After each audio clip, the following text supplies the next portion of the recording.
Hey everybody, how's it going? Welcome back for another track guide video where today we take a look at the ARCA car at Auto Club. Alright, again, let's not waste any time, let's get straight into the details. The first thing that I wanted to talk about is the importance of using the throttle. It kind of works differently here than I thought that it would, so that's why I want to point it out first. Um, Typically, you would think you want to drive the car in, let it get settled, and then get back to the throttle, maybe like as you near the apex or something like that.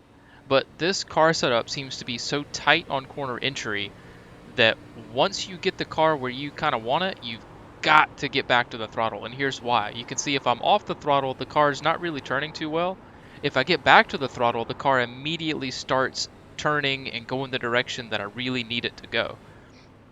As the laps count up, this is going to be important because you need to get the rear of the car to work with you so that you can evenly stress the right front and the right rear, because that's how you're going to keep long run pace. Timing and actually doing this is so difficult to do, and it is so easy to obliterate the right front in no time. So try to keep that in mind as you watch the hot lap, and as usual, I'll shut up and we'll talk about the lap after.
Alright, now it's time to get into the fun part. As usual, at these big D-shaped ovals like this, you want to start your qualifying lap running the top side of the track. I'm going to pause right here to let you know, running on your out lap like this top side is really greasy and loose. It's partly because there's a lot of marbles and bits of rubber and dirt up here, and partly because your tires are so cold. But even as the race goes on, when you get to about this part of the track, if you are running a little bit higher up, for some reason it feels like when you cross these couple of lanes, the car just really wants to jump loose as it kind of climbs up towards the wall. So be on the lookout for that, because that caught me off guard quite a bit in practice. But you can see having to work the steering wheel and the throttle to keep the car about where I want it, getting, like I said, pretty loose up here, but if you can hang on to it, it carries a lot of momentum. Now, at this point after you exit the corner, you want to start turning down the track. So this front stretch is banked, so you can actually steal a little bit more speed if you roll the car down this hill and get to your lowest point right as you cross the start finish line. So you see that right as I get to the lowest point on the track, right there is when I cross the start finish line. Now here you can start heading back up the track because you need to get a good angle to start turn 1. Now the marker that I look for is the caution light just after the 3 board. That's where I start looking down into the corner and letting off of the throttle. So I feel like the initial turn-in phase of the corners here are more important than they are at some other tracks, because to me it feels like such a fine line between getting it right and getting it massively wrong. And that difference might only be 1 foot up or down on the track. It's crazy. So through the corner, I'm using the banners on the wall, the white banners, as my markers. The first one says Auto Club 1, and the second one says Auto Club Speedway. As I near the Auto Club Speedway banner, that's where I'm trying to apex the corner. That's where I'm looking to start getting back into the throttle and all of that stuff. And it's such a wide arc, and you have to be patient with it. You have to let the car roll itself down there. You can't force it. So as we continue, I'm adding in some steering, I'm being light on the throttle. Right before I want the car to really start turning down, I blip out of the throttle just a little bit and then get back to it really hard as I near this apex point right here. It feels like to me that gives me that extra little weight shift I need to get the rear of the car to start working with me. If I don't do that, the car just feels really, really tight. And you'll notice here, I don't ever go below this bottom seam. I found that if I do, the car gets kind of tight if you get too much of the car below it. And then you start doing this four-wheel slide out of the turn all the way up towards the wall. And when you get into that condition, you end up adding so much steering in to try to keep the car off of the wall as you exit that you end up scrubbing off a bunch of speed, you end up overheating that right front tire, and it's just not a good line to take throughout the race.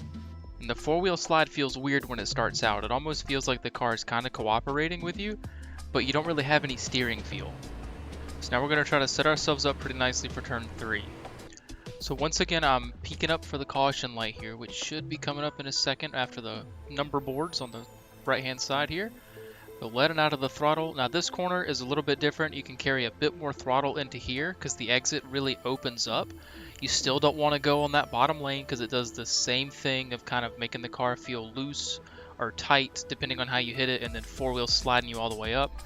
So I would recommend avoiding that bottom line and just arcing the car up, and then you can either stay up next to the wall or you can drive it back down low in the race. But in qualifying, I'd recommend driving it back down low because you're shaving some distance out of your lap. Now for me here, I really struggle at trying to figure out what is wrong in my driving at tracks like this because they're so wide, they're so inviting for you to just drive it down into the corner, and things usually look good mid-corner until they're not. So I've got a few examples of what happens if you turn it too early, if you take the corners a little bit wrong, and things like that. So if we enter the corner too early, so we start our turn in right about here, you'll find that things might look like they're going to be good initially. You go down too far and you get into this kind of flat section, trying to hug the bottom, and the car just kind of takes off. It doesn't really want to cooperate with you, and that puts a lot of stress on that right front tire. So over a run, that's really going to hurt you. And then in a similar way, in this end of the track, into 3, if you enter too soon, you try to get it right down on the bottom line, and the car just takes off and goes up towards the wall. So you end up having to really fight it to keep it in line and to keep it off the wall. So what happens if you carry just a bit too much speed? It kind of looks the same. That's why it's hard to figure out what you're doing wrong. So here I've carried in just a bit too much throttle and a bit too much speed, and we see the car still takes off to the wall, and you can see exactly how much steering input I'm having to try to put in the car to keep it off the wall, and it doesn't work. So we've learned that taking too much speed into the corner or using too much throttle can send us up into the outside wall. What about in turns 3 and 4? We're going to go into the corner and use a bit too much throttle again, so you can see I'm just being too aggressive, trying to get the most out of the car, and it looks okay until it doesn't, and the car starts four-wheel sliding, and we're into the outside wall once again. I don't have an example of this, but sometimes the car can get loose on you, and when that happens, typically with me, it's like a really slow spin to start out with. If that happens, just ease out of the throttle and try to be kind of steady with the steering wheel. And the car might right itself. If not, lock down the brakes, that way you kind of slide off in a predictable direction and you don't collect anybody with you. So it can be really difficult to figure out where the weakness is in your driving at this track, because to me, all the bad stuff kind of looks the same. It all sends you into the outside wall. So if you're having trouble figuring out what's going on, then just try the tips in the video. Try a little bit less throttle on your corner entry. Try to let the car maybe roll towards the apex a little bit longer before you get back to the throttle. Or try to arc your corners a bit more and see if any of that helps figure out what's going on. So, okay everybody, well I hope you enjoyed it. That is it for another track guide video. Thank you all so much for watching. I hope you found this helpful, and I will see you all in the next video. Take care, have a good one.